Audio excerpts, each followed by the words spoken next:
So hello guys, for today's video is may tuturo ako sa inyong app na kung saan pwede kayong mag-earn ng pera. So magsimula na po tayo. So ito na nga po, ang app na to is Collect and All. Okay na po natin siya. So bubuuin lang po natin yung puzzle dito. Ayan. At pagkabuo po natin, makaka-earn po tayo ng 15 gems. Ayan. Then, automatic po marireceive po natin yan. Ayan. Pero po, try lang po yun. Dahil kailangan po natin mag-login sa app na to by using Google account. Ayan. So, magla-login na po tayo. Ayan. Ayan. So, may 16 gems na po ako dyan dahil po trinay ko na po yan kanina. At dito naman po, may nakaturo po dito. Ayan. Dyan po, ayun po, ang referral code. Ayan. So, dyan nyo po i-enter ang referral code na nag-invite na friend sa inyo. Okay. Back na po natin. Then, ayan nga po, pupuuhin nyo lang po yung puzzle na to.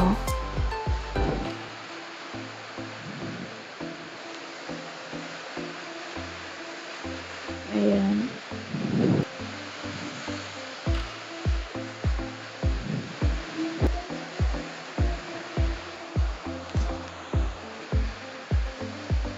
Ayan. So, bubuuin nyo lang po yung puzzle na yan. Ayan yung mga missing pictures.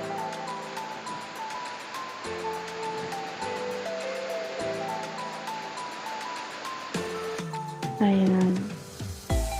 So, makakaklaim kayo ng 9 gems. At automatic, mapupunta po yan dito sa na-collect nyong mga gems. Ayan. Ayan po yung gems history. Ayan. Then, dito po yung withdrawals. Ayan. So, pag naka-claim na po kayo ng 100 gems is makaka-cash out po kayo ng 1 peso sa GCash nyo. Then dito naman po 500 gems is makaka-cash kayo ng 5 pesos. Dito naman po is 20 pesos by total of 2,000 gems. And dito rin naman po sa baba is 50 peso, 200 peso, 500 pesos. Then dito naman po sa baba ay may mga additional apps po dito na kailangan nyo pong i-download para po maka-claim kayo ng mga gems dito. Ayan po sa baba. Marami pong mga apps dito na pwedeng makadagdag sa gems ninyo. Ayan. So, ayan guys, pag nakaliko na tayo ng 100 gems, pwede nyo na siyang i-cash out. Punta na tayo sa withdrawal. So, naliko na natin ang 100 gems natin. So, meron tayong 1 peso.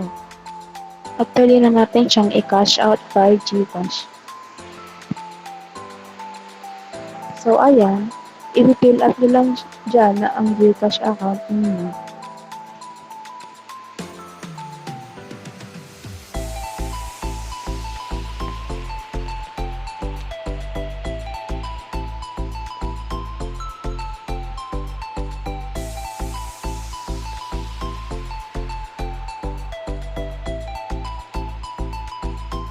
Ayan.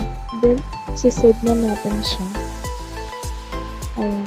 So, automatic, papasok na siya sa GCash natin. Ayan, withdraw. Ayan. So, 24 hours siyang ililipas para pumasok sa GCash natin.